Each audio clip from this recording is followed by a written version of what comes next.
Paula. Miles, I know you mentioned a little bit earlier on that we are awaiting a news conference that is going to be held by the U.S. Department of Transportation. If and when that happens, we will go to it live. In the meantime, we are now joined by Mary Schiavo, who is the former Department of Transportation Inspector General. Welcome. Thank you for joining us this morning. Thank you. I wanted to get your quick reaction to some of the new guidelines that are going to go into effect at airports across the nation. I am going to quickly recap some of these new regulations. Among them, no curbside check-in. Only ticketed passengers will be allowed through security. No knives of any kind can be brought on board, and higher standards for security personnel and more federal marshals in place at larger airports. Will any of this prevent the kind of attack that the United States has just endured? No, this is a piecemeal response, and I think it really gives away how shell-shocked the FAA is. Many of these recommendations, for example, the tighter and higher standards for security personnel, those have been recommendations for almost a decade, and now we're seeing them in the wake of this terrible terrorist attack on domestic aviation.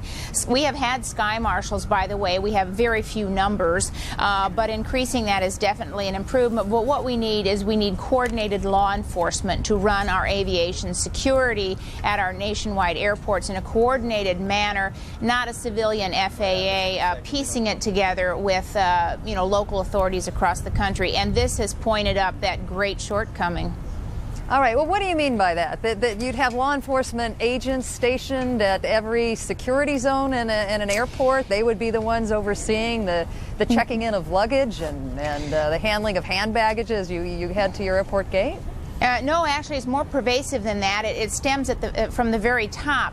Right now, our overall coordination of airport security and our policies and procedures are set by the civilian Federal Aviation Administration, which has been highly criticized for well over a decade at being unable to perform this function.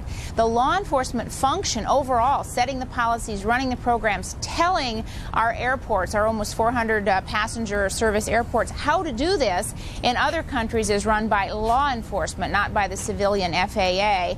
And also we see this incredible patchwork quilt of security. We see, even now, we see the Federal Aviation Administration telling the airports one by one to handle various situations. We see local authorities.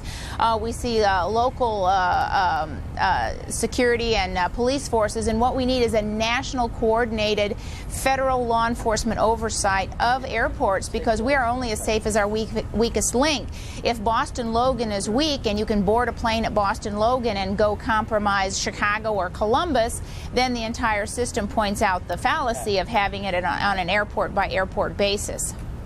I understand what you're saying. I hear what you're saying. But if you are to believe the reports that have been in the Boston Globe newspaper and the Boston Herald newspaper, or all, most of those reporters recognizing that there have been some security lapses at Logan Airport, the bottom line is, from what we're hearing from sources, that some of the men who hijacked these airliners from Boston actually, the stuff that they carried on them never would have picked up as security to begin with. They apparently carried razors that were embedded in plastic knives. I mean, how would the law enforcement impact have changed this? Well, for one, we had a spotty policy. It's astonishing that our debate in the wake of this, a part of our debate in the wake of this tragedy, is debating what kind of knives were acceptable. And we had screeners unprepared and untrained, literally given the message that some knives are okay and some aren't. And it's a 4-inch blade. Are these 4 inches? Are they not? Do they have ceramic handles? The other problem is, of course, that we now know that at least at one airport they had ramp access, which is not surprising with a coordinated attack this big, and for as easy it is to get a job at an airport. I mean, many of the jobs are minimum wage, low or no screening. We have had convictions for actually lying about security agencies or companies actually doing the background checks. That has even been the subject of a criminal case in this country. So now we know that the system is compromised from within as well, and this is a total failure of the system. system saying, oh, well, okay, some screeners missed it, or some screeners, weren't even required to pick it up. We have something far more serious going on than that when we find out that they have ramp passes and literally could have compromised the entire system.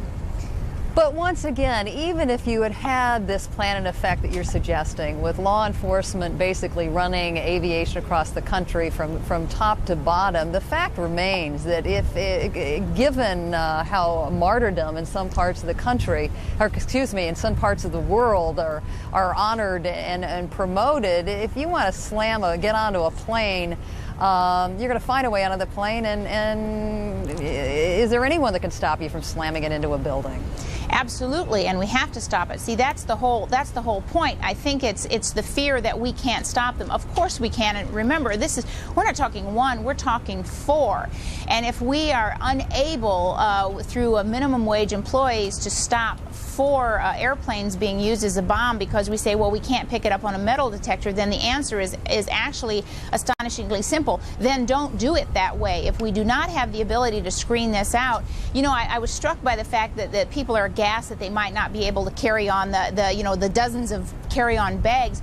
If you go into certain department stores, I forget which one it is in New York, the employees come in with little clear plastic bags. I mean, we're willing to subject employees at department stores to protect the designer shoes, and the employees come in clear plastic bags. There are ways around this, and we have to admit that. Mary, I'm sorry to have to cut you off. We really appreciate the information you've given us today, but we got to cut in and go to a news conference that the mayor of the city of New York is holding right now. Let's drop in there. Thanks for your time.